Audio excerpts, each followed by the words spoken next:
지난달 국밥집 계산대 앞에서 이른된 사내가 울었습니다. 꼬깃꼬깃한 10,000원짜리 2장을 손바닥으로 펴서 내밀면서요. 국밥 2그릇에 14,000원.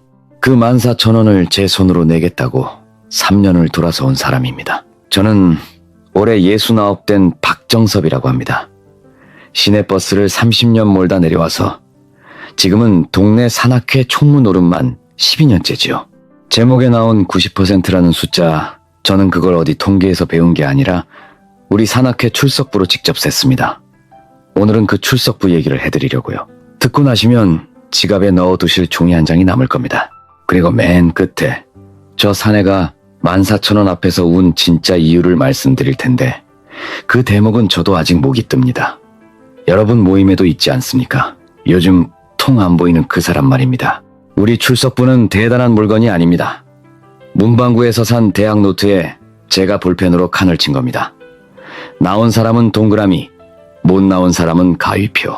12년을 치다 보니 노트가 3권째인데 요 몇 년치를 넘겨보면 이상한 규칙이 하나 보입니다. 주식 얘기를 제일 크게 하던 사람부터 차례대로 가위표가 됩니다. 오늘 얘기는 그 가위표들 얘기입니다.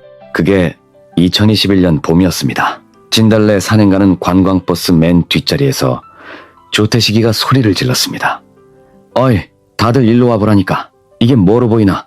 태식이는 72, 제약회사 영업부장으로 정년까지 채운 양반인데 목청 하나로 평생 밥을 번 사람입니다. 내민 핸드폰 화면에는 숫자가 떠 있었습니다. 1억 6천만 원. 8천 넣은 게 1년 반 만에 일이 컸어. 은행에 10년을 맡겨봐라. 이자가 요만큼이라도 붙나? 틀림없어. 지금이 기회라니까. 버스가 웃음바다가 됐지요. 어이구, 조 부장 저러다 빌딩 사겠네. 우리 같은 늙은이가 무슨 주식이야. 말들은 그렇게 해도 돌려보는 핸드폰에 붙는 눈들이 하나같이 반짝거립디다. 여기서 한 가지는 미리 짚고 가야겠습니다. 나중에 사람들이 그럽디다. 그 자랑도 어차피 허풍이었을 거라고. 아닙니다. 저는 그 계좌를 제 눈으로 봤습니다. 진짜였습니다. 그리고 여러분, 진짜라서 무서운 겁니다. 이 말이 무슨 뜻인지는 차차 아시게 됩니다. 그해 봄부터 우리 청솔산악회가 이상해졌습니다. 정상에 올라 김밥을 까놓고도 다들 고개를 숙이고 핸드폰만 봅니다. 막걸리 잔 돌던 자리에 10만 전자 소리가 오가고 손주 자랑하던 입에서 코스피가 3천을 넘네 만에 하는 소리가 나와요. 하산길 걸음도 빨라졌습니다. 3시 반 장마감 전에 전화 터지는 데까지 내려가야 한다고들 그러는데 참 산에 뭐하러 왔나 싶었지요. 하기야 그때는 온 나라가 그랬습니다. 텔레비전만 틀면 동학개미가 어쩌고 하던 시절 아닙니까? 우리 나이 사내들 모임에는 이상한 서열이 하나 있습니다. 계산대 앞에서 지갑 나오는 속도지요. 태식이는 언제나 제일 빨랐습니다. 그리고 임병호는 늘 그 자리에서 신발끈을 고쳐 매던 사람입니다. 병호는 저하고 40년 지기입니다. 한 동네 살면서 정이 든 사이인데 한 살 위지만 서로 말을 트고 지냈지요. 부품공장 자재과장으로 30해를 산 양반이라 남의 돈 아껴주는 게 평생 직업이었습니다. 볼펜 한 자루도 견적을 3군데서 받던 사람이란 말입니다. 98년 IMF 때 병원의 회사에도 명예퇴직 명단이 돌았습니다.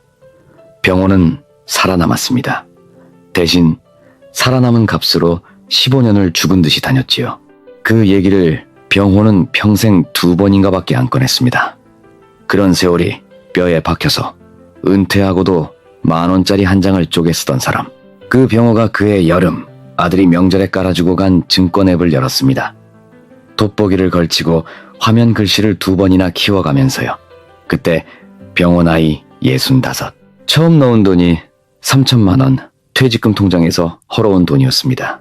병호 초옥자 씨 말로는 매수단추 하나 누르는데 10분이 걸렸답니다. 주식은 몰라도 삼성이 망하면 나라가 망하는 거 아닌가. 병호 논리는 그거 하나였고요. 병호가 노는 물이 다르긴 했습니다. 남들이 귀동냥으로 사고 팔 때 병호는 공책을 폈습니다. 자재과장 30년 버릇이지요. 종목마다 견적서 쓰듯 줄을 치고 산값 판값을 볼펜으로 또박또박 적었습니다. 저는 그 공책을 보고 되레 마음을 놨습니다. 저리 꼼꼼한 사람이 설마 크게 다치겠나? 여러분, 그게 헛짚은 겁니다. 꼼꼼한 게 병이 됩디다. 공책이 두꺼워질수록 자신감도 같이 두꺼워지는데 시장은 남의 공책을 봐주는 데가 아니거든요. 그런데 이게 웬일입니까? 몇 달 만에 40%가 붙었습니다. 3천이 4,200이 된 겁니다. 그해 가을 산행 끝에 병호가 생전 처음으로 계산대에 제일 먼저 섰습니다. 오늘은 내가 냄새. 그 목소리가 어찌나 크던지 국밥집이 다 쳐다봤습니다. 40년 지기가 지갑을 활짝 펴는 걸 그날 처음 봤습니다. 저는 웃기만 했습니다. 말렸어야 했는데 웃기만 했단 말입니다. 병호 사는 게 눈에 띄게 환해졌습니다. 설에는 손주 세뱃돈 5만 원을 받아다 계좌에 넣으면서 할아버지가 곱배기로 불려주마 큰 소리를 쳤답니다. 옥자 씨한테는 임플란트 견적서를 흔들면서 이가 480, 내년이면 껌값이네 했다지요. 새벽잠 없는 나이라 4시 반이면 눈이 떠지는데 그 시간에 미국장을 본다고 거실에 나앉기 시작한 것도 그 무렵입니다. 하루는 병호가 제 것까지 등산조끼를 하나 사왔습니다. 49,000원짜리 상표도 안 뗀 채로요. 입어보게. 자네 그 남색은 10년을 입었자는가. 40년 만에 처음 받아본 선물이었습니다. 반가운데 어쩐지 등이 서늘하기도 하고 그랬습니다. 그 판에 찬물 끼얹는 사람이 딱 하나 있었습니다. 최동수. 71 된 말수, 적은 양반입니다. 버스에서 주식 소리만 나오면 창밖을 보다가 딱 한마디 합디다. 산에서는 산 얘기하세. 다들 뒤에서 수군거렸지요. 저 양반 옛날에 뭘로 크게 되어서 저런다고. 뭘로 되었는지는 아무도 몰랐습니다. 저도 한참 뒤에야 들었고요. 부끄러운 얘기도 하나 해야겠습니다. 저도 넣었습니다. 1,000만 원. 집사람한테는 500이라고 하고요. 2달 만에 200이 붙는데 거참 밥을 안 먹어도 배가 부릅디다. 내가 무슨 부귀영화를 누리자고 이 나이에 시세판을 끼고 사나 싶다가도 아침에 눈 뜨는 게 그리 반가울 수가 없어요. 그때 처음 알았습니다. 이 물건이 돈만 불리는 게 아니라 사람 아침까지 만져놓는구나. 그런데 30년 버스를 몰면 몸에 박히는 게 하나 있습니다. 사고는 비 오는 날 잘 안 납니다. 길이 훤하게 뚫린 날 납니다. 다들 밟거든요. 200이 붙던 그 주에 저는 어쩐지 등골이 서늘해서 전부 팔았습니다. 잘나서 그런 게 아닙니다. 겁이 많아서 살아남은 겁니다. 그 버스 뒷자리에서 살아남은 기준이 지식도 아니고 배짱도 아니고 겁이었다는 걸 저는 두고두고 생각합니다. 이듬해 봄부터 장이 무너졌습니다. 전쟁이 터지고 금리가 뛰고 10만 원을 간다던 주식이 5만 원대로 내려앉았지요. 그런데 이상합니다. 버스 뒷자리에서 곡소리가 나는 게 아니라 그냥 조용해집디다. 화투짝 넘어가는 소리만 남고요. 그러더니 사람들이 하나둘 앞자리로 옮겨 앉기 시작했습니다. 뒷자리는 어느새 상갓집처럼 됐거든요. 저는 그 조용함이 무슨 뜻인지 그때는 몰랐습니다. 그해 가을 정기 산행날 총무니까 출석부를 폈습니다. 한 해 전 봄버스 뒷자리에서 주식 얘기로 웃던 얼굴이 11명이었습니다. 그날 나온 사람이 5. 그 5 중에 주식의 주 자라도 입에 올리는 사람은 태식이 하나뿐이었습니다. 11 중에 하나. 저는 그때만 해도 그 숫자가 무슨 뜻인지 몰랐습니다. 한참 지나 손가락으로 짚어가며 세어보고 알았죠. 그게 바로 제목에 있는 그 90%라는 걸요. 여러분, 잃은 사람은 울지 않습니다. 안 나옵니다. 전화를 하면 요즘 무릎이 시원찮아서 그럽니다. 무릎 핑계, 허리 핑계, 손주 봐준다는 핑계. 그러니 모임에 남는 목소리는 딴 사람 목소리뿐이지요. 남의 떡이 커 보인다는 말이 있습니다만 남의 떡은 크기만 보이지 그 떡값으로 뭘 치렀는지는 안 보입디다. 자랑은 들리고 곡소리는 안 들리니 그 자랑만 듣고 또 세 사람이 계좌를 트는 겁니다. 이게 첫 번째 답입니다. 여러분이 모임에서 듣는 건 시장이 아니라 살아남은 한 사람의 목소리라는 것. 그런데 그건 반쪽짜리 답입니다. 진짜 잔인한 대목은 제가 3년이나 지나서야 알았습니다. 그 가위표 중에 병호가 있었거든요. 그리고 병호의 마지막 출석 날을 저는 두고두고 후회합니다. 그날도 산에서 내려와 국밥집에 갔습니다. 제가 먼저 지갑을 꺼내면서 농일합시고 그랬지요. 임 과장, 자네 요즘 재미 본다며? 그래도 국밥은 내가 사네. 병호가 숟가락을 놓고 웃는데 그 웃음이 영 이상했습니다. 국물을 반이나 남기고 먼저 일어나면서 잘 먹었네 하는데 목소리에 힘이 하나도 없습니다. 그러고는 안 나왔습니다. 3년을 안 나왔어요. 저는 그때 병호 계좌가 이미 어찌 됐는지 까맣게 몰랐습니다. 지금 생각하면 신호는 있었습니다. 그날 병호는 가진 옷 중에 제일 새 옷을 입고 왔었습니다. 사람이 속이 무너질수록 겉을 다립니다. 체면이라는 게 그렇습니다. 무너진 사람일수록 옷깃이 빳빳해요. 저는 그걸 너무 늦게 배웠습니다. 병호만이 아니었습니다. 회비 2만 원을 꼬박꼬박 붙이던 회원 하나는 어느 날 부인이 대신 전화를 했습니다. 우리 양반 당분간 산에 못 갑니다. 그 주식 얘기만 안 나오면 보내겠는데요. 수화기 너머로 텔레비전 소리만 컸습니다. 더 묻지 않았습니다. 물어서 뭐합니까? 그 겨울에는 상가 주차장에서 낯익은 얼굴을 봤습니다.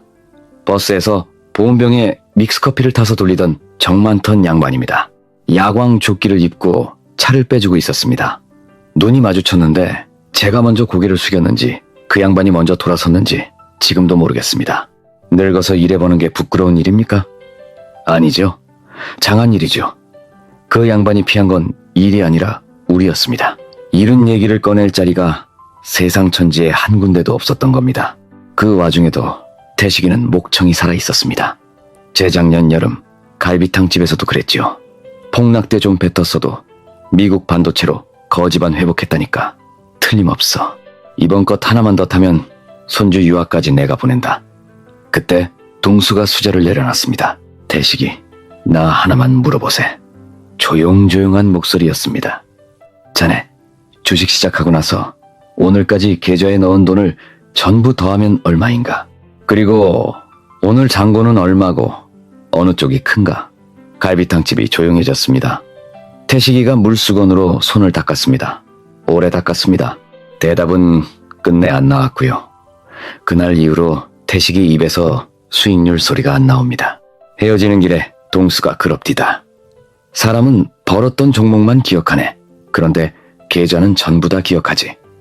넣은 돈 전부하고 오늘 잔고, 이 두 숫자를 나란히 놓으면 어떤 자랑도 설 자리가 없다는 겁니다. 여러분, 이 질문 하나는 꼭 챙겨두십시오. 그리고 그날 처음 동수가 옛날 얘기를 꺼냈습니다.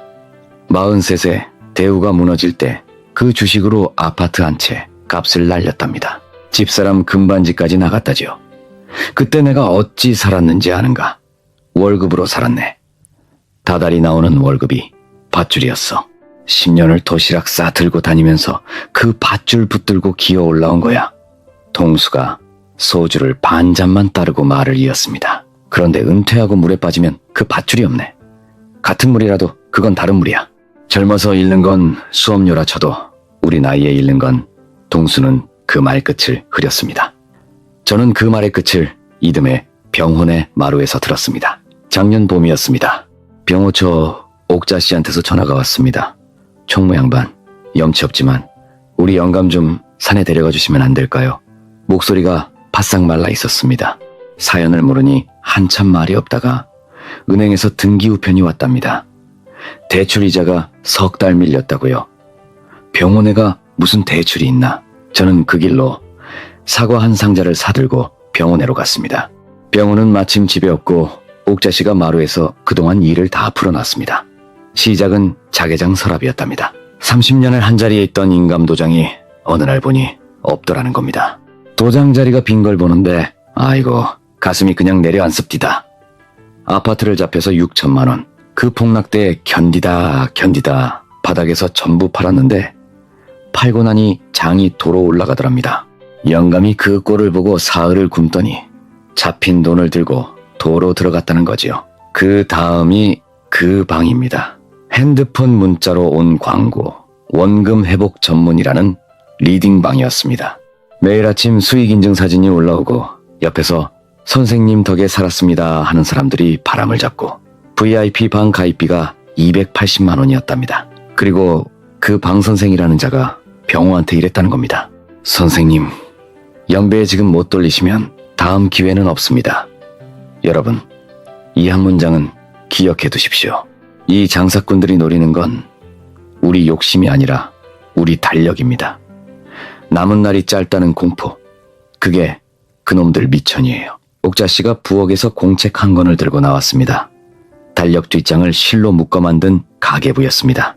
퇴직금 1억 2천에서 1억, 30년 부은 적금 깬 거 3천, 아파트 잡힌 6천, 여기저기 끌어온 2천, 도합 2억 1천만 원이 들어가서 남은 게 1,500이랍니다. 2억 1천에 1,500. 저는 그 두 숫자를 한참 들여다봤습니다. 볼펜 한 자루도 견적 세 군데 받던 사람의 통장이 그리 됐습니다.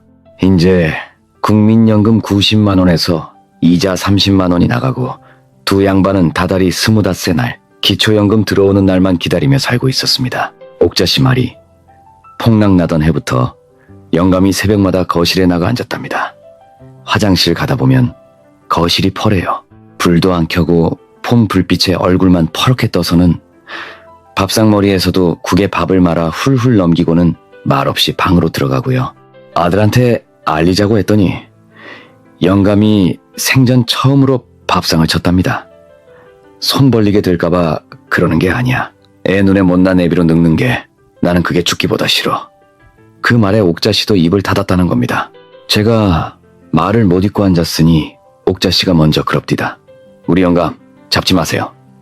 눈은 빨간데 목소리는 이상하리만치 평평했습니다. 그 양반 돈 잃은 죄로 벌써 3년째 벌 받고 살아요. 새벽마다 제 손으로 제 가슴 치는 벌이요. 거기다 식구까지 돌을 던지면 그 사람은 어디로 갑니까? 임플란트는 어찌 됐느냐고 차마 못 묻고 견적서 얘기만 꺼냈더니 이가 없으면 잇몸으로 살지요. 뭐 하고 웃으십디다. 저는 그 웃음에 고개를 못 들었습니다. 여러분은 어느 쪽이십니까? 옥자씨처럼 덮어서 사람을 지키는 게 맞는지, 그래도 자식들한테 알려서 단단히 못을 박는 게 맞는지, 저는 솔직히 지금도 답을 못 정했습니다. 그날 밤 저는 잠을 설쳤습니다. 3년 전 국밥집에서 내가 왜 하필 그 농담을 했나 곰곰 짚어보니 사실은 저도 자랑이 하고 싶었던 겁니다. 나는 겁이 나서 먼저 내렸다는 자랑. 남의 아픈 자리를 딛고 서는 자랑요. 자랑이란 물건이 그렇게 무섭습니다. 하는 놈은 농담이고 듣는 사람한테는 못이 됩니다. 며칠 뒤에 다시 갔더니 마당에서 인기척이 나고 병호가 들어왔습니다. 3년 만에 마주보는데 사람이 반쪽입디다. 저를 보더니 신도 안 벗고 도로 나가려는 걸 제가 팔을 잡았습니다. 병호, 밥은 먹었나? 별말도 아닌데 병호 눈이 흔들립디다. 그날 저녁 병호방에 마주 앉아서 저는 40년 지기 속을 처음으로 들여다봤습니다. 정섭이, 자네, 내가 부자 되고 싶어서 그런 것 같은가? 병호는 장판 무늬만 내려다보며 말했습니다. 나는 국밥값이 한번 내보고 싶었네. 40년을 얻어먹었어. 회사 다닐 적엔 애들 학비 된다고, 은퇴하고는 형편 따라간다고, 계산대 앞에만 서면 신발끈부터 만지는 인생이 나는 그게 지긋지긋했네. 저는 아무 말도 못하고 같이 장판 무늬만 셌습니다. 동창회를 가면 말이야, 누구는 건물 얘기를 하고 누구는 자식 자랑을 하는데 나는 낄 말이 없어. 그런데 주식을 하니까 낄 말이 생기대. 오늘은 뭐가 올랐네, 어제는 뭐를 팔았네. 70 다 된 놈이 그 말 한마디 끼자고. 병호가 웃었습니다. 웃는데 웃는 게 아니었습니다. 재작년엔 친구 칠순 잔치도 안 갔네. 부조봉투 5만 원이 그게 무서워서. 정섭이, 사람이 봉투가 무서워지면 그건 끝난 거야. 그리고 그날 제일 무서운 말을 들었습니다. 무서운 얘기 하나 해줄까? 폭락하던 그 해에도 새벽에 눈이 떠지면 가슴이 뛰었네. 40년 만에 출근할 때가 생겼던 거야. 시세판이 내 사무실이고 그 리딩방이 내 회사였어. 9시에 장이 열리면 나도 뭘 하는 사람이 되는 거지. 3시 반 장 닫을 때까지는 나도 바쁜 사람인 거야. 병호가 그제야 고개를 들었습니다. 잃는 게 무서운 게 아니었네. 그만두면 내가 도로 아무것도 아닌 늙은이가 되는 게 무서웠지. 파는 날이 잘리는 날인데 어느 놈이 제 손으로 제 사표를 쓰나. 제가 겨우 물었습니다. 자네같이 꼼꼼한 사람이 어쩌다가 하고요. 병호가 그럽디다. 자네는 어찌 알고 내렸나? 겁이 나서 내렸다니까 한참을 끄덕이더니 한마디 합디다. 겁도 보기네. 그 말이 저는 아직도 아픕니다. 30년 자재과장이 볼펜으로 견적 넣던 그 손으로 물을 타고 집을 잡히고 280만 원짜리 방에 들어간 게 어리석어서가 아니었습니다. 아침이 고파서였습니다. 돌아 나오는 길에 병호가 대문까지 따라 나와 등 뒤에다 대고 그럽디다. 미안하네. 그때 자네가 산 국밥이 그게 목에 걸려서 못 나갔네. 저는 차마 돌아보지 못하고 대문만 잡고 섰습니다. 내가 낸 국밥 한 그릇이 사람을 3년 동안 산에서 내려보냈구나 싶어서요. 집에 오는 버스 안에서 창에 이마를 대고 내내 생각했습니다. 왜 하필 은퇴한 사람들인가? 왜 열의 아홉인가? 제가 얻은 답은 3가지입니다. 첫째, 들리는 게 자랑뿐이라 그렇습니다. 열의 하나가 떠들고 9은 무릎 핑계를 대고 사라지니 시작하기도 전에 듣는 얘기가 전부 한쪽으로 기울어 있는 겁니다. 태식이 계좌는 진짜였지요. 그 진짜 하나가 우리 버스 뒷자리에서만 10사람을 끌고 들어갔습니다. 둘째, 은퇴하고 시작한 주식은 투자가 아니라 재취업이라 그렇습니다. 그 나이의 손절은 손절이 아니라 해고거든요. 시세판이 내 사무실이었다던 병호 말이 그 증거지요. 시장이 병호한테서 가져간 건 돈만이 아니라 진작에 내렸어야 할 정류장이었습니다. 셋째, 이러도 채워줄 월급이 없어서 그렇습니다. 40의 손실은 수업료라도 70의 손실은 시간인데 시간은 은행이 대출을 안 해줍니다. 젊어서 빠지는 물하고 은퇴하고 빠지는 물은 다른 물이라던 동수말이 바로 그 말입니다. 그러니 그 90%는 머리가 나빠서 나온 숫자가 아니라 처지가 만들어낸 숫자라는 말씀입니다. 그럼 어쩌란 말이냐? 약이 아주 없지는 않습니다. 하나는 동수의 그 2 숫자를 적어보는 겁니다. 그 쓰는 법은 이따가 얘기 끝에 마저 드리기로 하고요. 먼저는 병호가 몸으로 보여준 답입니다. 주식이 채워주던 게 돈이 아니라 아침이었다면 그 아침을 딴 걸로 채우면 됩니다. 병호는 지난 가을부터 주민센터에서 하는 노인 일자리를 시작했습니다. 초등학교 앞 등깄길 교통봉사, 한 달에 30만 원이 채 안 되는 자리입니다. 그런데 옥자씨 말이 새벽마다 시세판 보던 영감이 인제 그 시간에 노란 조끼를 다린답니다. 2억을 넣고도 못 사던 아침을 30만 원짜리 일자리가 사온 겁니다. 그리고 지난달입니다. 병호한테서 먼저 전화가 왔습니다. 정섭이, 국밥 한 그릇 하세. 잠깐 뜸을 들이더니 한마디를 보탭디다. 내가 사네. 저는 알겠다고만 했습니다. 국밥집에서 병호가 먼저 수저를 들었습니다. 여기 깍두기 좀 더 주소 하는데 그 목소리가 3년 전 그 힘없던 목소리가 아니에요. 2 그릇을 비우고 병호가 계산대에 제일 먼저 섰습니다. 안주머니에서 꺼낸 건 봉투였습니다.